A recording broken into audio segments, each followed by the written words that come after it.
Hello guys, this is Deepika. Welcome again to my channel that is Ready to Study. So guys, ready for the session?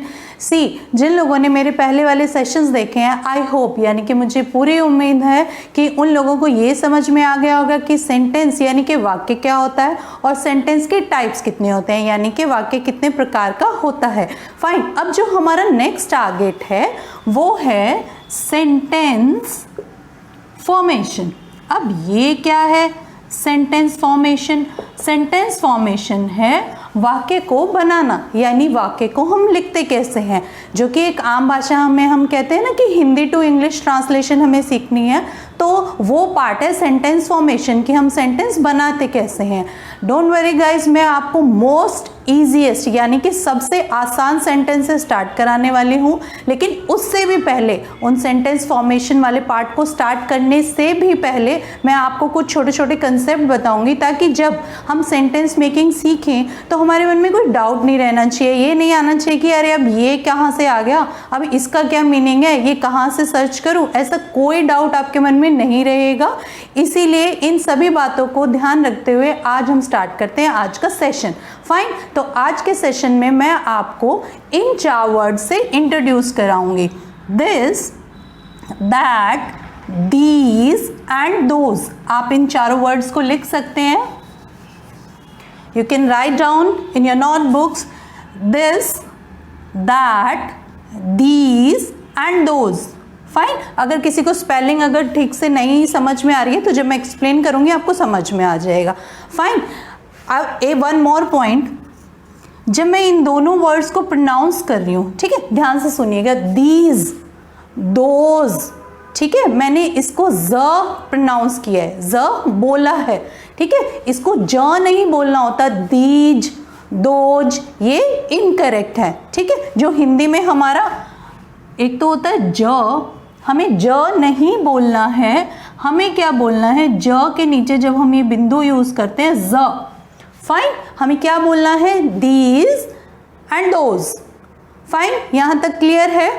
One more thing, जो मैंने ये symbol use किया है इसके बारे में भी मैं बता देती हूँ। जो हम हिंदी में यूज करते हैं और, जैसे हमें चीजें बतानी है, ये चीज वे चीज, और बीच में जो और आता है उसको इंग्लिश में क्या बोलते हैं हम, एंड। और उसको सिंबॉलिकली यानी कि अगर हम सिंबल में रिप्रेजेंट करना चाहें तो उसको हम लिखते हैं लाइक दिस। फाइन, तो मैंने क्या लिखा है, this, that, these and those. Fine, अब हम एक एक करके इनका मीनिंग समझते हैं। जब आप इनका मीनिंग समझ जाएंगे तो आपको ये भी समझ में आ जाएगा कि हम कहाँ यूज करें, ठीक है। सबसे पहले स्टार्ट करते हैं दिस से।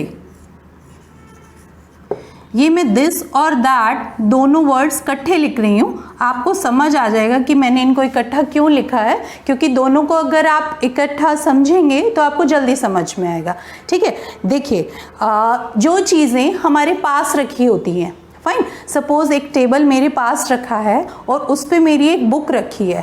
फाइन, देखिए मैं आपको सिंपल एग्जांपल इसलिए लेती हूँ, जैसे मैंने बुक का एग्जांपल लिया, सो दैट सभी को समझ आ जाए एक बार, ठीक है। वो कैब धीरे धीरे इंक्रीज होती है, मैं जब भी कोई टॉपिक स्टार्ट करती हूँ तो ईजीएस्ट एग्जाम्पल से। तो बुक मेरे पास रखी है तो मैं बोलूँगी ये बुक मेरी है, ठीक है। अगर वो बुक हमसे थोड़ी दूरी पर है, हम उसको ऐसे हाथ से नहीं उठा पा रहे हैं, तो हम बोलेंगे वो बुक मेरी है, ठीक है। तो हमने क्या 2 वर्ड यूज किए, ये और वो। फाइन, अब एक और एग्जांपल, सपोज मेरे पास, मैं एक शोरूम में हूँ, मार्केट में हूँ, ठीक है, मैं ड्रेसेस देख रही हूँ, तो जो मेरे साथ वाली ड्रेस जो हैंगिंग है, जो लटकी हुई है, उसका कलर है येलो, लेकिन जो मेरे से दूर है, डिस्टेंस पे है, उसका कलर है ग्रीन। तो मैं क्या कहूँगी कि ये वाली ड्रेस येलो कलर की है, वो वाली ड्रेस ग्रीन कलर की है। तो मैंने 2 वर्ड क्या यूज किए, ये और वो, ठीक है। तो जो चीज़ें या जो प्लेस या जो पर्सन हमारे पास है, आसपास है, बिल्कुल पास है, उसके लिए हम यूज़ करते हैं दिस, और जो हमसे दूर है उसके लिए हम यूज़ करते हैं दैट, ठीक है। हिंदी में हमने इन दोनों को क्या बोला, ये और वो, ठीक है। इनका एग्जैक्ट मीनिंग हम कह सकते हैं, दिस का मतलब होता है ये है और दैट का मीनिंग होता है वह है, फाइन। मैं थोड़ा सा एक दो एग्जाम्पल से और बता देती हूँ। जो हमारे नियर बाय चीज़ें हैं, सपोज एक कप रखा है, ठीक है, तो हम बोलते हैं कि ये कप वाइट कलर का है और वो कप ब्राउन कलर का है। जो पास रखा है तो उसको हम क्या बोलेंगे, दिस कप, और जो दूर रखा है उसको बोलेंगे दैट कप। क्लियर हो गई ये बात? ठीक है।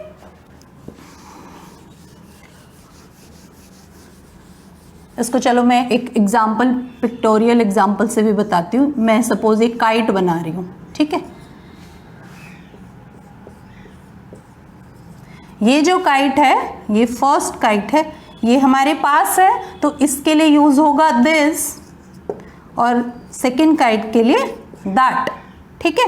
मीनिंग इसका यह है या ये, और दैट का वह है या वो, ठीक है। जो डिस्टेंस पे था उसके लिए हमने यूज किया दैट। फाइन।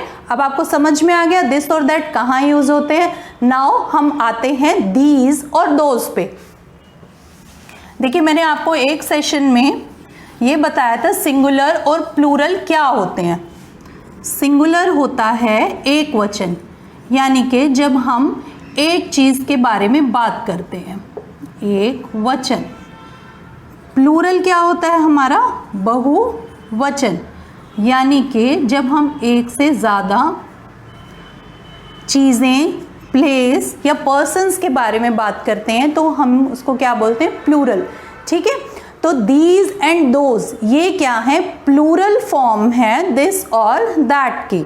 मैं दोबारा रिपीट करती हूँ, दिस और दैट की प्लूरल फॉर्म क्या है, दीज एंड दोज। यानी कि मैं इसको सिंगुलर को एस लिख रही हूँ, ये आप ये टेबल सी बना लीजिए, ये plural, this, that, these and those. Fine. जब हमने ये कहा कि यह किताब मेरी है तो हम यूज करेंगे दिस। फाइन। लेकिन अगर मैं ये बोलती हूँ ये किताबें मेरी हैं, किताबें यानी कि मैंने बहुवचन यूज किया है, तो हम क्या यूज करेंगे, दीज। क्या यूज करेंगे, दीज, ठीक है। अब सेकंड में मैं बोल रही हूं कि वो ड्रेस ग्रीन कलर की है, वो ड्रेस ग्रीन कलर की है, यानी मैं एक ड्रेस के बारे में बात कर रही हूं तो हम क्या यूज करेंगे, दैट। लेकिन अगर मैं बहुत सारी ड्रेसेस के बारे में बात कर रही हूं कि वो ड्रेसेस ग्रीन कलर की हैं, मैंने ज़्यादा यूज़ किया है, बहुवचन यूज़ किया है, ड्रेसेस यानी एक से ज़्यादा ड्रेस है, तो उसके लिए हम यूज़ करेंगे दोज। ठीक है, समझ में आ गया है। जब हम नियर बाय जो हमारे आसपास की चीज़ें, अगर वो सिंगुलर है तो दिस यूज़ करेंगे, अगर वो प्लूरल है, एक से ज़्यादा है, तो उसके लिए हम दोज यूज़ करेंगे। और अगर हमसे कोई चीज़ डिस्टेंस पे है यानी एक दूरी पे है, अगर वो सिंगुलर है तो उसके लिए दैट यूज़ करेंगे, अगर वो एक से ज़्यादा तो उसके लिए हम यूज़ करेंगे दोज। ठीक है, तो गाइज आज का सेशन बस ये छोटा सा ही था, लेकिन ये बहुत बेनिफिशियल आपके लिए प्रूव होगा। So thanks for watching, keep watching, keep learning, all the best.